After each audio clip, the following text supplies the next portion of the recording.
Alright, muri yeZimbabwe kusangana kwatiri kuita zvakare ipo pano paZimu News update apo patinoda kupa mafirst hand update anonga ari kuitika munyika yedu yeZimbabwe. So kana uri mutsva usabve pano usina kusubscribe, kulike nekushare. Sekuziva kwatiri kuita muri yeZimbabwe zvinhu hazvina kumira zvakanaka mukati mebato reZANU-PF apo patiri kuona maita mafaction akati one day now mani mafaction matatu. Tiri kuona kuti nguva yaPresident Robert Mugabe panga paine mafaction mairi chete, but now amatatu. Tiri kuona kuti kune Chiwenga faction, kune Mnangagwa faction, kune zveGananda faction.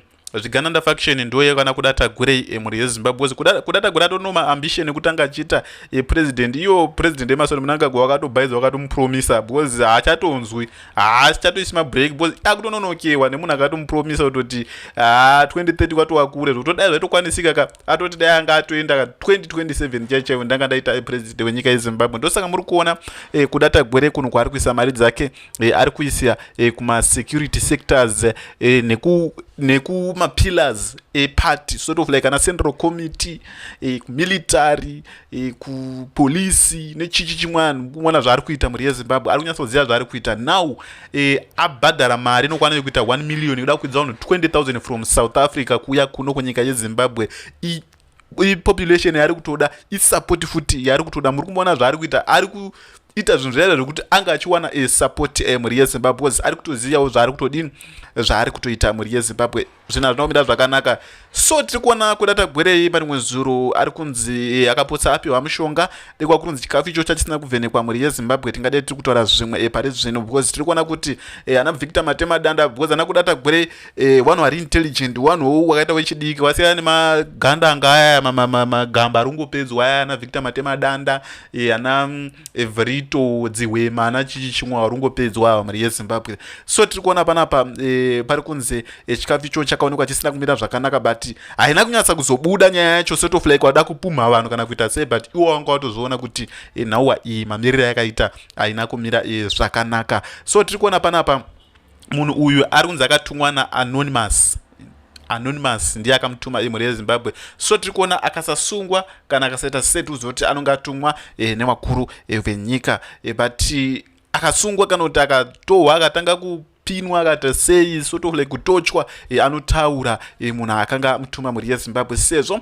zvatiri kuona futi kuti pane CIO riya rakabatwa riri kudhuze nekumahofisi akuda Tagwirei akatakura futi AK47 akazobvunzwa kunzi iwe futi uda kuishandise because iwewe paunoshandira chaichaipa patotenderwi kuti unge uchibata futi rudzi rweAK47 unotenderwa kushanda nepistol muri yeZimbabwe. Tiri kuona nhauwa yacho yakangotsikwa wati chichi chimwe, but pakazobuda nhauwa yekuti yanga ada kuassassinate akashaiwa VP Chiwenga assassinate isanyatwe muri yeZimbabwe. Sezvo zvetiri kuziva kuti zvinhu hazvina kumira zvakanaka kumilitary. Ndosaka muri kuona president eMarcel Mnangagwa vari kunge vari vakabvisa sanyatwe kumilitary. Even maalai esapresident eMarcel Mnangagwa vari aligned vice president Kosotino Chiwenga vakabviswa kumilitary muri yeZimbabwe. So tine maretired generals ava, but maretired generals ava ari kunyora apa ana retired Winston Sigauke Mapuranga. Handi muzona vanhu ava vakuchiona kuti ZANU-PF yakaipa pari zvino, but iwo kuna 2008 wanga ndori macurrent generals kuna pachibirirwa maelection vanhu vachirohwa vanhu vachiita sei. So akaona kunga sort of like vanhu varipo vakushaisha, handi mazona iwo, but iwo pavanga varipo kuna 2008 nguva dzana President Robert Mugabe dziyadzidzi vaingosiya zvinhu zvakadaro vachingodidi. So zvakangofanana vaudotozvinonga sort of like vanhu vakanaka pari zvino kana kuita sei hatisi kunyatsoziva kuti zvakanyatsa kumbomira sei. So tira kuti tiwerenge nenhauwa yekuda Tagwirei zvavari kunyora panapa. Retired Lieutenant General Winston Sigauke Mapuranga muri yeZimbabwe. Tiri kuona vakanyora panapa nenhauwa yekuda Tagwirei vachitaura kuti no, iwewe mari yako haife yakatenga, but mari ma1 because tiri kuona kuti vanhu vanodzikamisa. Ndofunga makaona Rutendo Matinyarare aibhabhauka achipopota achiita sei achidi paakangopiwa mota nemari chete akabva atochinja mangwana acho. Until now nyange makaenda kuTwitter hendo yake kuFacebook page rake wati munhu unotochinja ndichambokuendere kuti kana tapedza chambokuendere monyasa kuona kuti zvinhu zvatochinja. Akutofarira ZANU-PF, akutopreza ZANU-PF, ndinodya munyika yangu, ndinorara munyika yangu, ndichichi akutonyora zvinhu zvakawanda iko. So tira kuti tiwerenge tese panapa muri yeZimbabwe. Tongoto ingosubscribewo panapa mhuri yezimbabwe kutoti zvinhu zvacho zvinge zvichifamba tione kuti news dzatiri kupa idzi dziri kuita here kana kuti hadzisi kuita. So tiri kuona panapa mhuri yezimbabwe pakanyorwa kunzi the army does not salute man and neither does this public chiko chiri kuita noise apapa. Regedzai tidai so titi the man does not salute him, the army does not salute man and neither does this public on the dangerous ambition of Tagwirei and the threat he poses to ZANU-PF institutional integrity. I am a soldier. I was a soldier. Most of the young men now whispering Tagwirei's name in provincial party meetings were born. I carried a weapon in the liberation struggle. I watched comrades fall in the operational zones of Mozambique and Zambia. Tikuona mhuri yezimbabwe vari kurwadziwa nezviri kuitika zvinezvi, but vanhu ava vanga vari macurrent generals unana 2008 paitika nyonga yese iya vanga vari macurrent generals yeche nguva yamugabe iya chii chimwe, but now wakabudiswa mugame handimazvona vakuona unga sort of like vanhu varipo vakaipa. So tiri kuona pana pakanyorwa kunzi I saved this republic through the national army, through the defense forces, through decades of institutional discipline, and demanded on things above all else that no individual, regardless of his resources, his connection, or his ambition, regardless of his resources, his connection, or his ambition ever became larger than the institution he served. I write today because that principle, the principle that kept this nation from the fate of the others of this continent is under threat. Is under threat. The sources of that threat is not an external enemy. Trikuona mhuri yezimbabwe ndo mashoko ari kunyorwa panapa. It is not a sanction regime. It is not a hostile foreign government operating through proxies. It is a criminal entrepreneur from Harare who has mistaken that warmth of state proximity for the authorities of state power. His name is Tagwirei, and his name is Tagwirei. What he is doing mhuri yezimbabwe hatisi kuziva kuti tagumira papi paya because ndandatombomira kurekodha pane zvanga zviri kuitika. Alright, mhuri yezimbabwe ndandambomira kurekodha pane munhu wana ndiri kutaura naye. So tiri kuona panapa mhuri yezimbabwe handisi kuziva kuti ndakatangira papi ndakagumira papi paya. So takungotangira pese pese tione kuti zvakamira 1-1. So tiri kuona panapa pakanyorwa kunzi I write today because that principle, the principle that kept this nation from the fate of others on this continent is under threat. The sources of that threat is not the external enemy, is not a sanction regime. It is not a hostile foreign government operating through proxies. It is a criminal entrepreneur from Harare who has mistaken the warmth of the proximity for the authorities of state power. His name is criminal Tagwirei. What he is doing to ZANU-PF must be named, must be documented, and must be stopped. In a operational theatre, we are taught to read the terrain before we read any map.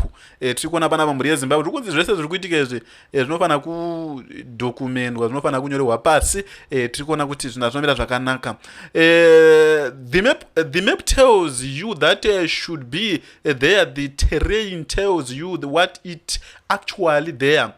The wise commander trusts the terrain. I am reading the terrain of Zimbabwe politics today. What I see is not what the official maps described. The official map shows a ruling party with functioning democratic criticism, legitimate provincial structures and a central committee that remains the supreme authorities of ZANU-PF that is in the map. The terrain tells a different story. The terrain shows a provincial official whose political loyalty has been purchased rather than earning. Tiri kuona mhuri yeZimbabwe ndo zviri kuitika panapa. Hazvina kumira zvakanaka zvinhu zviri kubhoila chaiko. I show a senior party figures who are access to resources and therefore whose political survival flows not from the party internal structures but from one main commercial empire. Tiri kuona panapa Chobvira Tagwirei anetsa mhuri yeZimbabwe so zviti nawo chapera sei. I show a criminal felt that he has been quietly constructed around criminal Chobvira Tagwirei pulling party officials into OBD around a private citizen who holds no constitutional office, commands no liberation war credential and answer no mari kana iripo inenge ichitonga kama comrade pari kuitwa sei apa mari kana iripo inenge iri kutonga zvokutoti kwanzi haana history yehondo haana kana chi izvozvo hazvishandi izvozvo hazvitomboshandi kana ka1 so ndo nawo mamiriro dzakaita mhuri yeZimbabwe zvino hazvina kumira zvakanaka. Ava ndi president Emmerson Mnangagwa ndofunga wanga uri kuseo de hamitizivi kuti maseo acho hazvinenge zvakamira sei mhuri yeZimbabwe. For ages I have told generals that Tafumane runs the poison networks targeting you. Evidence is coming in next week. He does Mnangagwa dirty work blind to the truth one they are used. It will assassinate him too. A general trust no meeting, no drink with Tafumane, no even. Ndotawanzwa Tafumane wetinogara tichitaura kuti align president Emmerson Mnangagwa ndo mamiriro zvakaita mhuri yeZimbabwe zvino hazvina kumira zvakanaka. So ndo mamiriro akaita nawo dzetinoti pano ngatisangane nenyuzi dzinoti kuruchi denga dhuri foundation ndauya foundation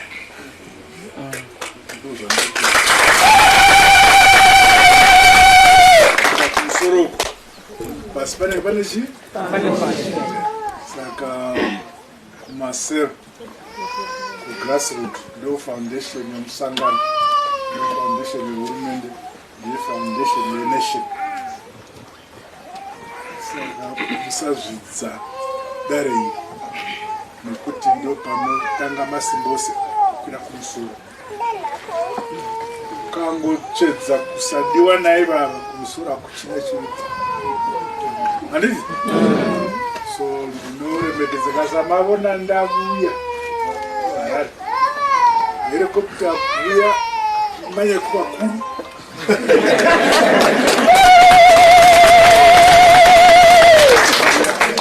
so tokurukura tese azobva panapa indende ndamu helikopta asi mofamba asi vakuru ndiani vari kufamba ivava ukangokangamwa ipapo kuti vanofamba ivavava ndo vakuru